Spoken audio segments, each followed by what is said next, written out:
Hay cosas que no puedes olvidar por más que quieras y otras que jamás deberías haber sabido. Lo que pasó en ese aeropuerto cambió mi vida para siempre y ahora mismo, mientras te cuento esto, siento que alguien me observa. Era un martes cualquiera cuando conocí al hombre que me arrastraría a esta pesadilla. Yo trabajaba en el mostrador de primera clase del aeropuerto internacional, donde los millonarios pasan como fantasmas elegantes arrastrando secretos en maletas de cuero italiano. Pero este era diferente, tenía esa mirada de quien sabe que va a morir. Se acercó al mostrador con paso firme, pero las manos le temblaban ligeramente al entregarme su pasaporte. Marcelo Santos, 42 años, destino París. Primera clase, por supuesto. Su traje costaba más que mi salario anual, pero había algo en el que gritaba desesperación.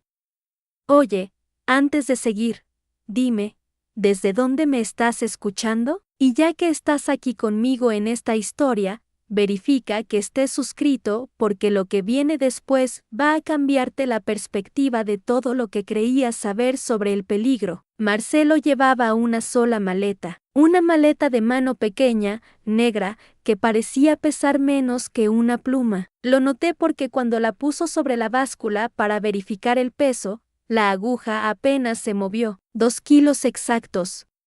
¿Qué puede pesar 2 kilos en una maleta de ese tamaño? Ropa interior y tal vez una camisa, pensé, pero sus ojos no dejaban de mirar esa maleta como si fuera una bomba de tiempo. Me entregó su boleto y cuando nuestras manos se rozaron, sentí que la suya estaba helada, no fría, helada, como si la sangre hubiera dejado de circular por sus venas. Me miró directamente a los ojos y susurró algo que aún me despierta por las noches: si algo me pasa, no toques mi equipaje. El vuelo AF 447 hacia París estaba programado para salir en 40 minutos. Todo normal, todo en orden. Marcelo se dirigió hacia la sala VIP, pero a los 20 pasos se detuvo. Se quedó allí parado como una estatua mientras los demás pasajeros fluían a su alrededor como agua rodeando una roca. Yo seguía trabajando, pero no podía quitarle los ojos de encima. Había algo hipnótico en su quietud, algo que me generaba una ansiedad que no podía explicar. Era como ver a alguien al borde de un precipicio, sabiendo que va a saltar pero esperando contra toda lógica que cambie de opinión. Fue entonces cuando regresó al mostrador. Caminaba más lento ahora, como si cada paso le costara un esfuerzo sobrehumano. Su rostro había perdido todo el color y tenía gotas de sudor corriendo por su frente a pesar del aire acondicionado. Necesito revisar mi equipaje, me dijo con voz quebrada. Le expliqué que eso no era posible una vez que había facturado, pero él insistió. Su desesperación era tan palpable que decidí hacer una excepción. Llamé a seguridad y conseguimos un espacio privado donde pudiera abrir su maleta. Mis manos temblaron cuando puse la maleta sobre la mesa metálica. El sonido que hizo al contactar con la superficie fue extraño, como si estuviera completamente vacía. Marcelo introdujo la combinación con dedos que parecían moverse en cámara lenta, 2 menos 8 menos 1 menos 5. El clic del cierre resonó en la habitación pequeña como un disparo. Abrió la maleta con cuidado extremo, como si esperara que algo saltara de adentro. Pero cuando la tapa se alzó completamente, mi corazón se detuvo. La maleta estaba vacía, completamente vacía, excepto por una hoja de papel doblada que descansaba exactamente en el centro. Marcelo tomó el papel con manos que ya no podían disimular el temblor. Lo desdobló lentamente y mientras leía, su cara pasó del blanco al verde pálido. Sus labios se movieron sin emitir sonido, como si estuviera rezando o maldiciendo en silencio. Entonces me mostró la nota. En letra manuscrita, con tinta negra que parecía aún húmeda, decía simplemente: mamá aterrizó. 2 palabras que no significaban nada para mí, pero que claramente significaban todo para él. Marcelo comenzó a temblar de pies a cabeza, como si una corriente eléctrica recorriera su cuerpo. Sus ojos se llenaron de un terror tan puro que me contagió sin que pudiera evitarlo. No puede ser, susurraba una y otra vez. No puede ser. Ella murió hace 20 años. Y entonces, en menos de un segundo, Marcelo Santos desapareció. No se fue corriendo, no se desmayó, desapareció. Un momento estaba allí, temblando frente a mí, y al siguiente la habitación estaba vacía excepto por mí, la maleta abierta y su boleto de primera clase que había caído al suelo. Me quedé allí parada, con el corazón latiendo tan fuerte que era lo único que podía escuchar. Recogí su boleto del suelo con manos que no podían dejar de temblar. Era un boleto normal, papel plastificado estándar de la aerolínea, nada especial. Pero cuando le di la vuelta para verificar los datos, encontré algo que hizo que mi mundo se tambaleara. En el reverso del boleto, con la misma letra manuscrita y la misma tinta negra de la nota, había una frase que cambió mi vida para siempre. Si lees esto, ya estás en peligro. El aire se volvió denso, irrespirable. La habitación pequeña comenzó a girar a mi alrededor y sentí que las paredes se cerraban sobre mí. ¿De quién estaba en peligro? ¿Quién había escrito eso? ¿Cómo sabían que yo iba a leer el boleto? Miré hacia la maleta que seguía abierta sobre la mesa y me di cuenta de algo que me heló la sangre. La nota había desaparecido. El papel que Marcelo había sostenido en sus manos temblorosas ya no estaba allí. La maleta estaba completamente vacía otra vez, pero ahora había algo más. Un olor dulzón, como flores marchitas, comenzaba a llenar la habitación. Un olor que me resultaba familiar pero que no podía ubicar. Un olor que me provocaba náuseas y al mismo tiempo una extraña nostalgia. Salí corriendo de esa habitación con el boleto apretado en mi puño. Necesitaba aire, necesitaba espacio, necesitaba entender qué acababa de pasar. Pero mientras corría por los pasillos interminables del aeropuerto, una pregunta martillaba mi mente sin descanso. Si Marcelo había desaparecido, si nunca había existido realmente, ¿por qué yo tenía su boleto? ¿Por qué podía recordar cada detalle de su cara, cada palabra que había dicho, cada segundo de terror en sus ojos? Y más importante aún, ¿quién era la mamá que había aterrizado después de 20 años de estar muerta? El vuelo AF447 despegó a la hora programada pero con un asiento vacío en primera clase. Un asiento que, según los registros oficiales, nunca había sido vendido. Un pasajero que, según el sistema, jamás había existido. Pero yo tenía su boleto, y en mi mano temblaba tanto que apenas podía sostener el billete. Lo di vuelta con dedos torpes, casi dejándolo caer en mi desesperación por encontrar alguna explicación, alguna pista que me dijera que no me estaba volviendo loca. Y ahí estaba, con esa misma caligrafía antigua, como escrita con pluma de tinta, las palabras que harían que mi mundo se tambaleara para siempre. Si lees esto, ya estás en peligro. El aire se me escapó de los pulmones como si me hubieran golpeado en el estómago. Mis piernas casi cedieron. La gente seguía pasando a mi alrededor, arrastrando maletas, hablando por teléfono, viviendo sus vidas normales mientras yo me desintegraba en medio del aeropuerto más transitado del mundo. ¿De quién estaba en peligro? ¿Qué habían desatado esos 5 minutos con Marcelo? Porque ahora ya no podía ni siquiera estar segura de que él hubiera existido realmente, pero el billete en mis manos era real, la tinta era real, y el miedo que me recorría las venas como veneno era demasiado real. Corrí hacia los baños buscando refugio, un lugar donde poder pensar, donde poder respirar. Pero aquello no sería nada perto do que estaba por vir. El espejo me devolvió la imagen de una mujer desconocida, pálida, con los ojos inyectados en sangre, el cabello despeinado. Parecía que hubiera envejecido 10 años en 10 minutos. Me eché agua fría en la cara, tratando de recuperar algo de compostura, pero mis manos no dejaban de temblar. Una mujer mayor entró al baño y me miró con esa expresión que ahora reconozco demasiado bien. Esa mezcla de desdén y curiosidad morbosa que tienen las personas cuando ven a alguien al borde del colapso. No dijo nada, pero pude ver cómo sus ojos me recorrían de arriba abajo, catalogándome como una de esas mujeres histéricas que no saben manejar la presión de viajar. Se acercó al lavabo de al lado y comenzó a arreglarse el cabello con movimientos deliberadamente lentos, claramente esperando que yo hiciera algo más dramático que pudiera contarles a sus amigas después. Su mirada en el espejo era como una lupa ardiendo sobre mi piel.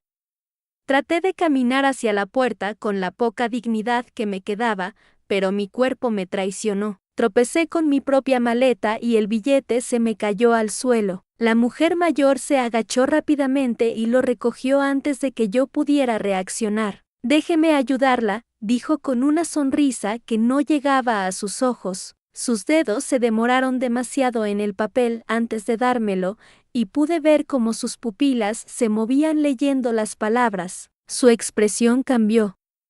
La sonrisa condescendiente desapareció y fue reemplazada por algo que parecía terror, reconocimiento. Me arrebató el billete de las manos con más brusquedad de la necesaria y salí casi corriendo del baño. Pero la sensación de sus ojos siguiéndome me persiguió por todo el pasillo. Era como si llevara un cartel invisible que gritara víctima estampado en la frente. Cada persona con la que me cruzaba parecía notarlo.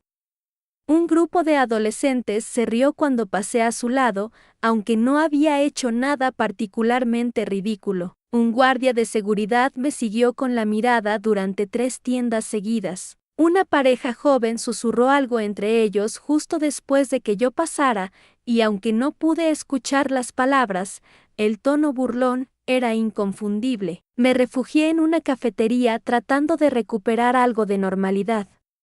Pedí un café que no quería y me senté en una mesa del rincón, dándole la espalda al resto del local, pero incluso ahí podía sentir las miradas. El murmullo constante de conversaciones ajenas se convertía en un zumbido amenazante que hacía que cada nervio de mi cuerpo estuviera en alerta máxima, y fue en ese instante que percibí el error que mudaría todo. Saqué mi teléfono para llamar a mi hermana, necesitaba escuchar una voz familiar, necesitaba que alguien me confirmara que seguía siendo la misma persona que había salido de casa esa mañana, pero cuando marqué su número, una voz grabada me informó que el número había sido desconectado. Imposible. Había hablado con ella la noche anterior. Probé con mi mejor amiga. Mismo resultado. Con mi jefe. Lo mismo. Mi agenda telefónica completa se había convertido en una lista de números inexistentes. Como si todas las personas que conocía hubieran sido borradas del mundo de la misma manera que Marcelo había desaparecido de esa habitación. El pánico comenzó a trepar por mi garganta como una enredadera venenosa. Traté de mantener la calma, de encontrar una explicación lógica. Quizá era un problema de la compañía telefónica, quizá era mi teléfono, quizá era cualquier cosa menos lo que mi mente ya sabía que era cierto. Los desconocidos en las mesas cercanas habían comenzado a mirarme más abiertamente ahora. Una pareja de mediana edad no se molestaba en disimular su curiosidad. El hombre incluso sacó su teléfono y parecía estar grabándome. La mujer le susurró algo al oído, y ambos se rieron con esa crueldad casual que solo los extraños pueden tener. Me levanté bruscamente, derramando el café sobre la mesa. El líquido caliente se esparció creando un charco oscuro que goteó hacia el suelo.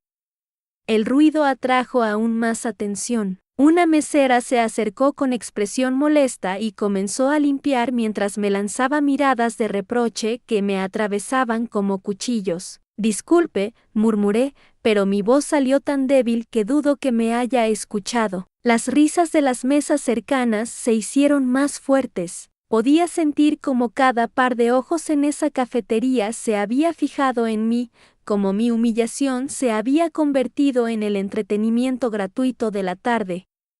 Salí corriendo de allí con la cara ardiendo de vergüenza, pero el pasillo del aeropuerto no me ofreció ningún refugio. Era como si llevara una nube negra siguiéndome, atrayendo las miradas curiosas y los comentarios susurrados de cada persona con la que me cruzaba.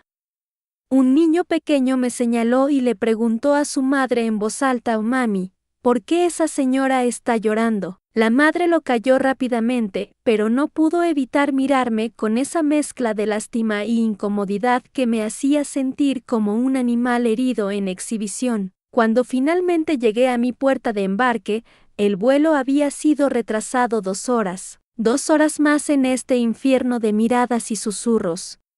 Me senté en el asiento más alejado que pude encontrar y traté de hacerme invisible, pero era demasiado tarde. Ya había llamado demasiado la atención. Saqué el billete una vez más, esas palabras terribles grabándose cada vez más profundo en mi mente. Si lees esto, ya estás en peligro. Pero, ¿de quién? La pregunta resonaba en mi cabeza como un tambor sordo mientras permanecía ahí sentada, abrazando mi bolso como si fuera mi único salvavidas en medio de este océano de miradas curiosas. El aeropuerto parecía respirar a mi alrededor, ese eco constante de pasos, anuncios distorsionados y el murmullo de conversaciones que se mezclaban en un sonido que me mareaba. Necesitaba salir de ahí, necesitaba aire. Me levanté con las piernas temblorosas y caminé hacia los ventanales que daban a la pista de aterrizaje. El vidrio estaba frío cuando apoyé mi frente contra él, y por un momento, ese contraste con el calor de mi cara me calmó. Desde ahí podía ver la torre de control a lo lejos, esa estructura blanca que se alzaba contra el cielo gris de la tarde. El viento movía las banderas en los mástiles, creando ondas hipnóticas que me tranquilizaron por unos segundos. Pero el billete seguía ahí, quemándome los dedos. Si lees esto, ya estás en peligro. Cerré los ojos con fuerza. Tenía que ser una broma pesada, ¿verdad? Algún estudiante aburrido, o un empleado del aeropuerto con un sentido del humor muy retorcido.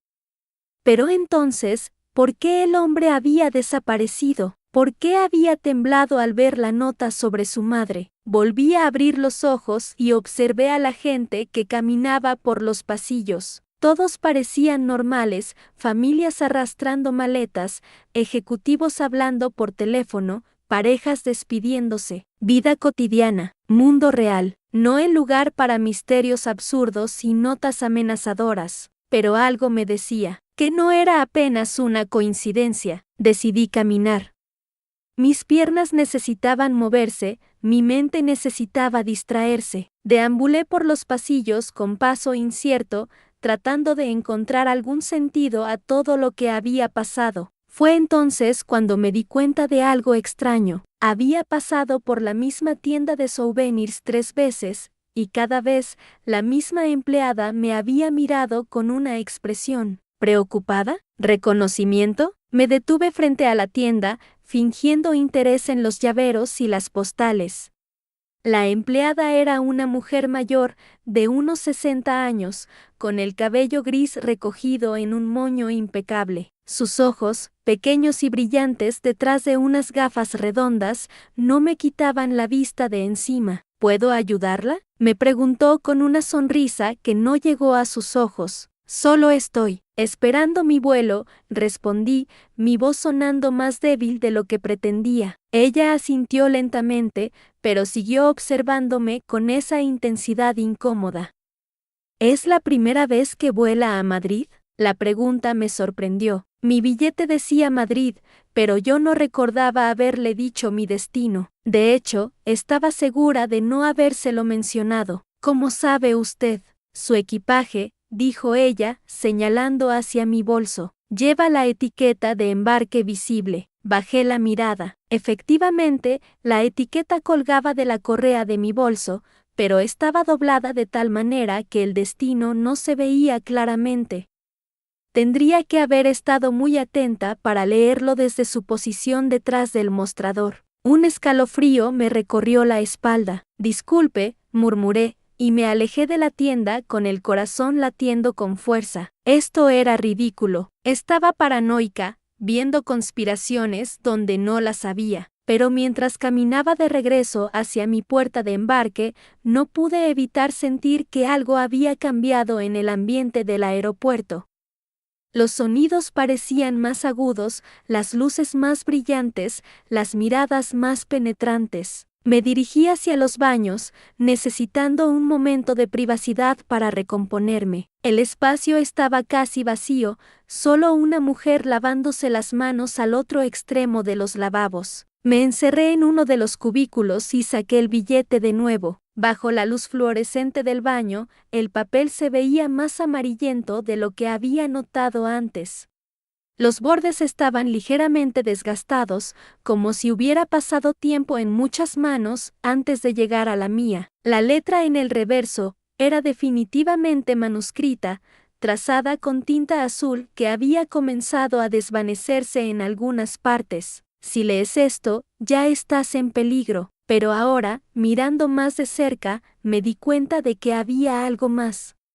Debajo de esa frase, escrita con una letra más pequeña y más clara, había otra línea que apenas se distinguía en el papel amarillento: torre de control, las 8:30 p.m. Ven sola. No, esto no podía estar pasando. Salí del baño con paso acelerado, el billete arrugado en mi mano sudorosa. El pasillo me pareció infinitamente largo, y cada persona con la que me cruzaba me parecía sospechosa. El hombre de traje que leía el periódico, ¿me había estado observando? La limpiadora que empujaba el carrito, ¿por qué evitaba mi mirada? Llegué a mi puerta de embarque y me dejé caer en el asiento con las manos temblando. Miré mi reloj, las 7:45 p.m. Si la nota era real, si realmente había una cita en la torre de control, solo quedaban 45 minutos. Pero yo no iba a ir. Claro que no. Era una trampa obvia, una situación peligrosa de cualquier manual de seguridad personal. Lo sensato era quedarme aquí, abordar mi vuelo cuando llegara el momento y olvidar toda esta pesadilla. Sin embargo, mientras permanecía sentada viendo a los otros pasajeros leer, dormir o hablar por teléfono, una parte de mi mente no podía dejar de preguntarse: ¿y si era real? ¿Y si el hombre realmente estaba en peligro? ¿Y si la empleada de la tienda sabía algo que yo necesitaba saber? El tiempo pasaba lentamente. Las 8 p.m., las 8:15 p.m., las 8:25 p.m. Me levanté antes de darme cuenta de lo que estaba haciendo. Caminé hacia la salida de la terminal como si fuera sonámbula, mis pies moviéndose por voluntad propia, mientras mi mente gritaba que esto era una locura. Pero había algo más fuerte que el miedo, una necesidad de saber, de entender qué había pasado con ese hombre y por qué su desaparición me había afectado tanto. El viento de la noche me golpeó la cara cuando salí del edificio. La torre de control se alzaba ante mí, iluminada desde abajo por focos que creaban sombras largas y dramáticas. No había guardias visibles, y la puerta de acceso estaba entreabierta. Yo aún no sabía lo que aquella nota significaba realmente, pero algo me decía que estaba a punto de descubrirlo. Subí los escalones de metal que llevaban a la entrada de la torre. Cada paso resonaba en el aire frío de la noche, y el eco me recordaba el latido de mi propio corazón había afectado tanto. El viento de la noche me golpeó la cara cuando salí del edificio. La torre de control se alzaba ante mí, iluminada desde abajo por focos que creaban sombras largas y dramáticas. No había guardias visibles, y la puerta de acceso estaba entreabierta. Yo aún no sabía lo que aquella nota significaba realmente, pero algo me decía que estaba a punto de descubrirlo. Subí los escalones de metal que llevaban a la entrada de la torre.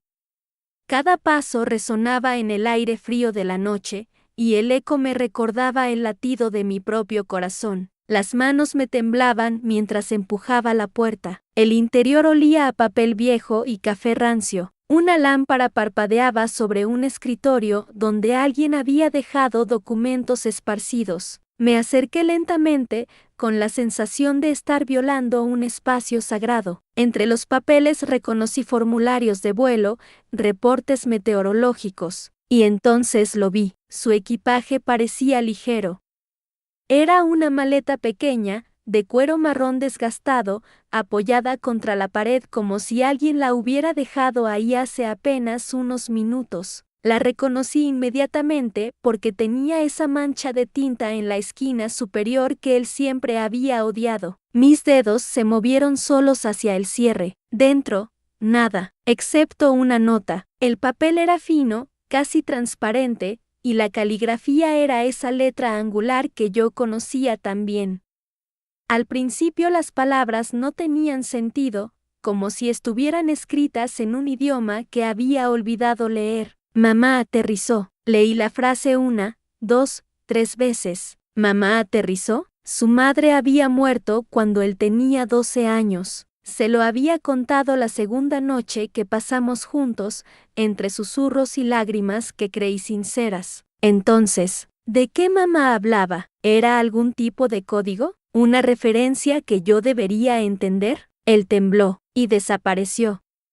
Cuando levanté la vista, ya no estaba ahí. La maleta seguía en mis manos, pero él se había desvanecido como si nunca hubiera estado en esa habitación. El aire donde había estado parado apenas unos segundos antes vibraba con una densidad extraña, como el calor que se alza del asfalto en verano. Yo quedé con su billete. Estaba doblado en 4 partes, metido en el forro interior de la maleta. Un billete de avión con fecha de ayer, destino, Ciudad de México. Pero el nombre en el pasaje no era el suyo. Decía Roberto Mendoza, cuando yo sabía que se llamaba Miguel Santos. Al menos, eso era lo que yo sabía hasta ese momento. Al reverso, otra frase: si lees esto, ya estás en peligro. Las letras parecían haberse vuelto más oscuras mientras las miraba. La tinta se extendía ligeramente por las fibras del papel, como si alguien hubiera escrito sobre una superficie húmeda. El miedo se instaló en mi pecho con la familiaridad de una vieja costumbre. ¿De quién? Esa pregunta se repetía en mi mente mientras salía de la torre y caminaba de vuelta al edificio principal. ¿De quién tenía que tener miedo? ¿De él? ¿De quién fuera que había escrito esa nota? ¿O de mí misma por haber llegado hasta aquí? El aeropuerto parecía diferente ahora. Los mismos pasillos por los que había caminado durante meses se sentían amenazantes. Cada sombra podría ocultar una respuesta que no quería encontrar. Cada eco de mis pasos sonaba como una advertencia.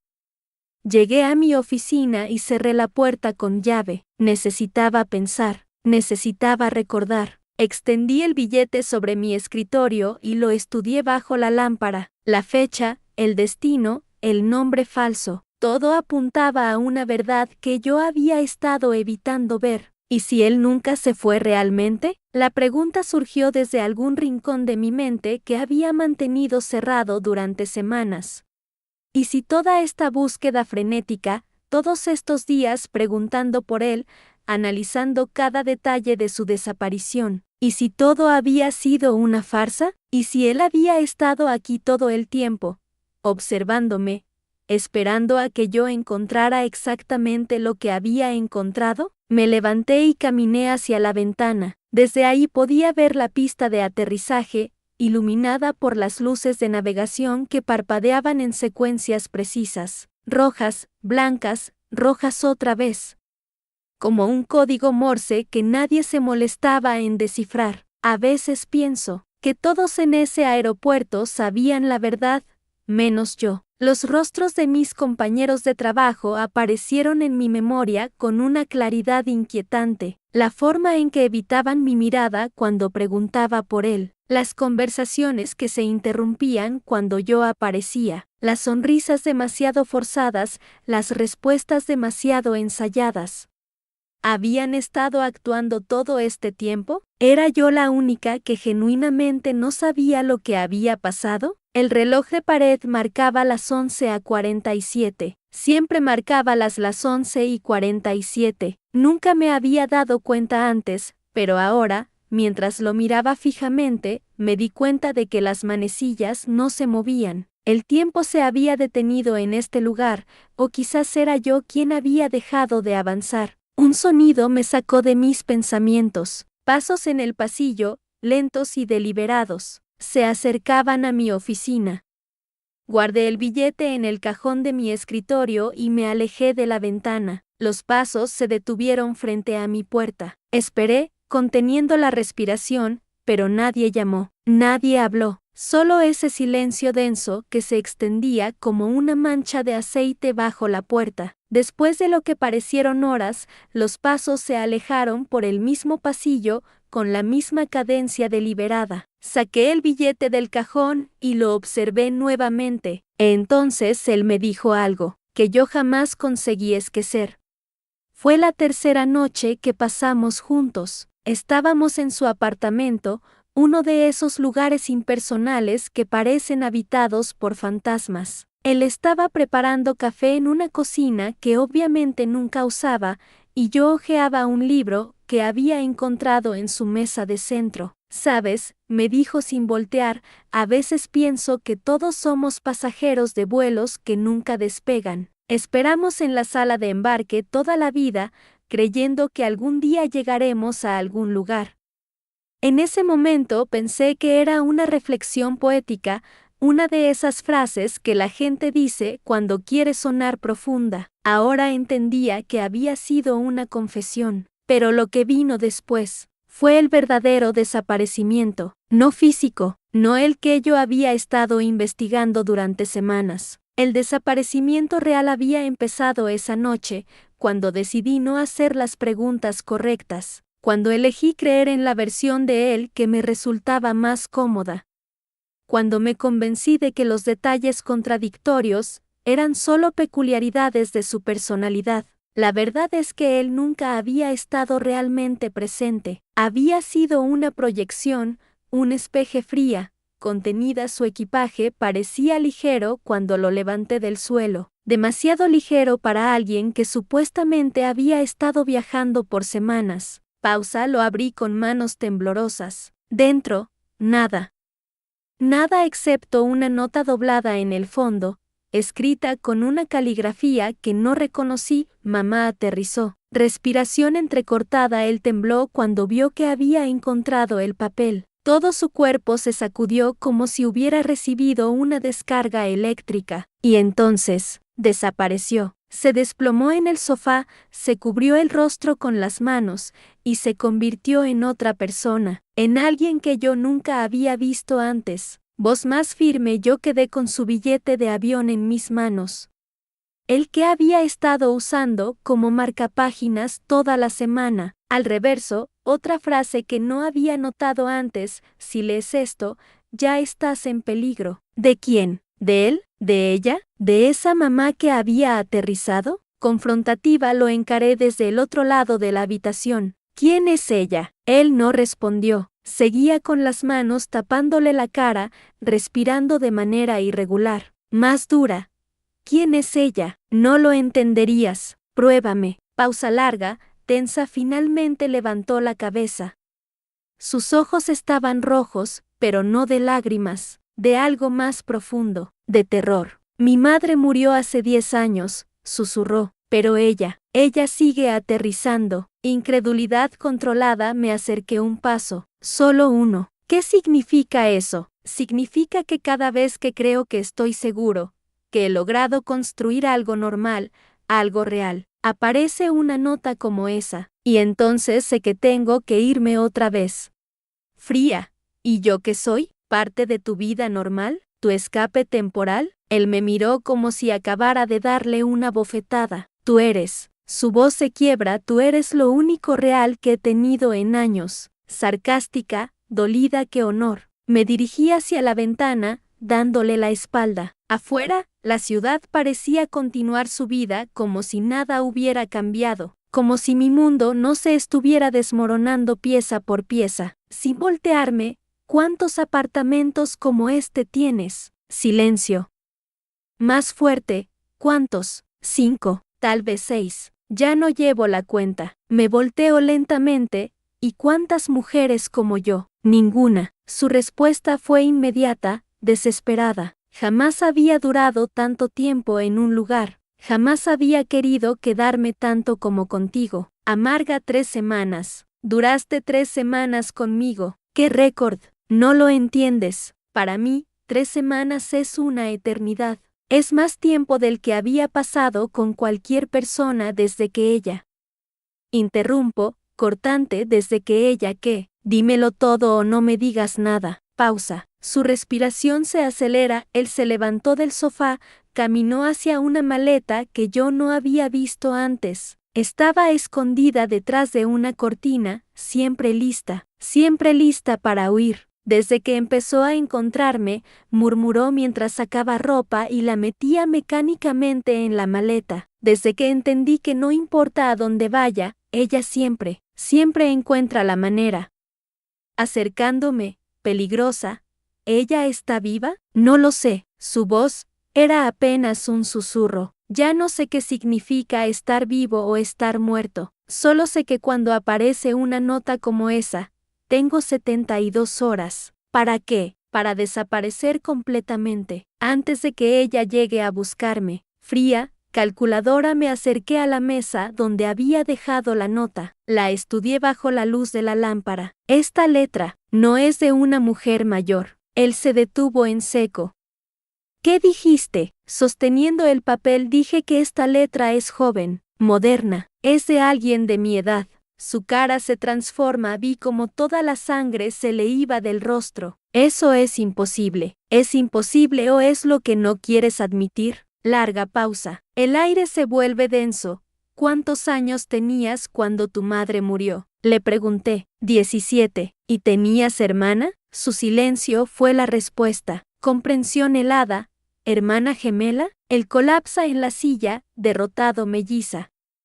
¿Y dónde está ella ahora? No lo sé. Esa es la verdad. Después del funeral, desapareció, completamente, sin rastro, hasta que un día, hace 5 años, empezaron a llegar las notas, acercándome más, firmadas como mamá, siempre firmadas como mamá. Realization Downing. ¿Y tú nunca intentaste encontrarla? ¿Nunca intentaste hablar con ella en lugar de huir? ¿Hablar? Se rió, pero no había humor en su risa. ¿Hablar con alguien que se hace pasar por nuestra madre muerta? Alguien que me persigue de ciudad en ciudad como si fuera un fantasma, directa, implacable. ¿Y si no te está persiguiendo? ¿Y si te está buscando? Él me mira como si acabara de proponer algo inconcebible. ¿Cuál es la diferencia? Sosteniendo su mirada, la diferencia es que una persona te persigue para lastimarte, pero te busca para encontrarte. Pausa larga. Sus ojos se llenan de lágrimas que no derrama. Ella culpa lo que pasó, susurró finalmente. El accidente. Mamá venía a buscarme a mí. Yo había llamado, había dicho que necesitaba que viniera, pero cuando llegó, ella también estaba en el auto, suavizada, pero firme. Tu hermana había tenido una pelea con su novio. Decidió acompañar a mamá. Para cuidarte, me dijo después. Y entonces, su voz se quiebra. El camión las golpeó de su lado, del lado del pasajero. Comprensión total, ella sobrevivió, y mamá no. Y desde entonces yo vivo con la certeza de que si no hubiera llamado esa noche, las dos estarían vivas. Larga pausa. El peso de la verdad llena la habitación, y las notas dicen solo mamá aterrizó. Él sacudió la cabeza lentamente, respirando profundo, como si cada palabra fuera un peso que finalmente puedo soltar. Y las notas dicen solo mamá aterrizó. Él sacudió la cabeza lentamente. Con voz quebrada dicen más, siempre dicen más. Sus manos temblaron mientras sacaba del bolsillo interior una nota arrugada, amarillenta por el tiempo y las lágrimas. Leyendo con dificultad mamá aterrizó, pero yo sigo cayendo. ¿Cuándo será mi turno de llegar a casa? Sintiendo como si el aire se volviera más denso, El silencio que siguió fue tan profundo que pude escuchar el latido de mi propio corazón. Entendí entonces que no estaba ante un hombre perseguido por su hermana. Estaba ante un hombre que se perseguía a sí mismo, huyendo de un perdón que no creía merecer. Suave, casi como un susurro. ¿Cuántos años han pasado? 5, respondió sin levantar la mirada. 5 años corriendo, 5 años de hoteles baratos y ciudades que se parecen todas. 5 años esperando que las notas dejen de llegar, con una claridad repentina que me sorprendió a mí misma. ¿Y si no vienen de ella? Me miró como si acabara de hablar en un idioma extraño. Más firme, ¿y si vienen de ti mismo? Sus ojos se abrieron en una mezcla de confusión y reconocimiento, como si hubiera pronunciado en voz alta algo que él había susurrado en la oscuridad durante años. Continuando, sintiendo que cada palabra era una llave que abría una puerta. Diego, ¿alguna vez has visto a tu hermana escribir estas notas? ¿La has visto dejarlas? Yo, no. Pero, su voz se desvaneció. Con compasión infinita, reconoces la letra. Él quedó inmóvil.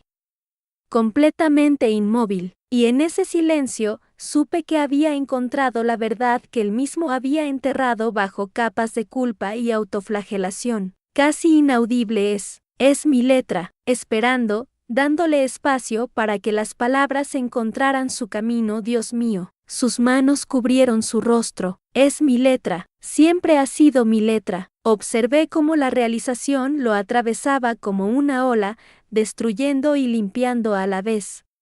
5 años de una persecución que era, en realidad, una huida de sí mismo. Con ternura tu mente te protegía de una culpa que no podías cargar, pero también te impedía sanar. ¿Cómo pude no darme cuenta? Su voz era la de un niño perdido, acercándome, sin miedo ya porque el dolor a veces es tan grande que la mente crea sus propios mecanismos de supervivencia, incluso si esos mecanismos se convierten en prisiones. Diego permaneció en silencio largo tiempo. Pude ver cómo años de huida se desmoronaban en su rostro, dejando al descubierto al hombre que había estado enterrado debajo. Respirando hondo, ¿sabes qué creo que pasaría si llamaras a tu hermana? No puedo, susurró, firme pero gentil. ¿Y si te dijera que ella también ha estado buscándote estos 5 años? ¿Y si te dijera que el accidente no fue culpa tuya, sino simplemente un accidente? Sus lágrimas finalmente cayeron, años de lágrimas contenidas. Me levanté y caminé hasta mi escritorio, saqué mi teléfono y se lo extendí, con una serenidad que no sabía que poseía una llamada, solo una. Y si ella te culpa, si el mundo se acaba, entonces podrás seguir huyendo, pero si no. Él miró el teléfono como si fuera un objeto sagrado y terrible a la vez. Suave Diego, a veces perder es la única forma de encontrarse. Sus manos temblaron mientras tomaba el teléfono. Marcó un número que evidentemente conocía de memoria, pero que no había usado en 5 años. El timbre sonó una vez, 2 veces. ¿Diego? La voz de una mujer, cargada de años de esperanza y dolor. Carmen. Su voz se quebró completamente. ¿Dónde estás? Hemos estado buscándote por todas partes. Alejándome discretamente, dándoles privacidad, pero alcanzando a escuchar fragmentos, pensé que me odiabas. ¿Odiarte? Diego, eres mi hermano.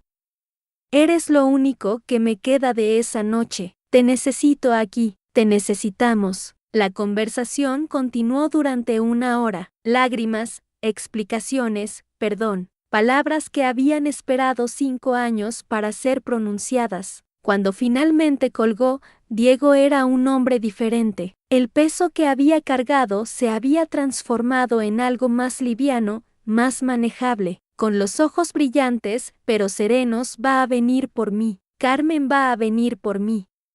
Sonreí, sintiendo una paz que no había experimentado en mucho tiempo. ¿Y las notas? Diego sacó la nota arrugada de su bolsillo, la miró por última vez y luego, con un gesto definitivo, la rompió en pequeños pedazos. Firme y liberado, ya no las necesito. Los pedazos cayeron al suelo como confeti de una celebración que había tardado 5 años en llegar. Observando cómo los fragmentos se esparcían a veces, Diego, el amor no desaparece, solo cambia de forma. Él asintió, comprendiendo algo más profundo que las palabras. Esa noche, mientras esperaba a su hermana, Diego durmió en el sofá de mi oficina. Por primera vez en 5 años, durmió sin pesadillas. Al amanecer, escuché el sonido de un auto deteniéndose afuera. A través de la ventana, vi a una mujer que tenía los mismos ojos que él. Corrió hacia el hangar con una desesperación mezclada con alivio. Conteniendo la respiración, el abrazo que se dieron fue el sonido de 2 mundos rotos que finalmente encontraban la manera de sanar juntos. Desde la ventana, susurrando, lo dejé ir, y mientras los veía alejarse en el auto de ella, comprendí algo fundamental sobre mi propia existencia en este lugar. No estaba aquí para resolver misterios. Estaba aquí para ayudar a las almas perdidas a encontrar el camino de regreso a casa. Respirando profundamente, sintiendo el peso de mi propia transformación, porque entender también es perdonar, y perdonar es la forma más pura de amor que existe. El hangar quedó en silencio nuevamente, pero ya no era un silencio vacío, era un silencio lleno de posibilidades, de nuevos comienzos, de historias que esperaban ser sanadas. La luz del amanecer se filtró por las ventanas altas, iluminando el lugar donde habían caído los pedazos de papel. Donde había terminado una persecución y había comenzado una reunión. Mirando hacia el horizonte, con una sonrisa serena, y yo quedé allí, en mi lugar entre los mundos, esperando a la